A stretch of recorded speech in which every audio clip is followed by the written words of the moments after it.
Magandang hapon po mga kaprobinsya. Welcome po dito sa Simple Life in Province. So ngayong hapon mga kaprobinsya ay andito na naman ako sa bukid. At ngayon po ay pinuntahan ko po yung pinapakita ko sa inyo nung nakaraan na dito sa may bandang tubig. Dito po sa kabila ng mga pinapakita ko sa inyo ng mga tanim naming kahoy.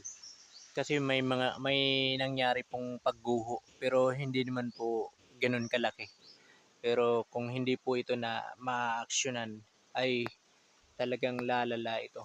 Ayan po yung gumuho mga kaprobinsya. Yung nasa ibabaw po. Gumuho po yung nandun sa ibabaw hanggang dito. Ito ay gumuho na po ito dati yung yun. Yan. At medyo nadagdagan lang nitong mga nakaraang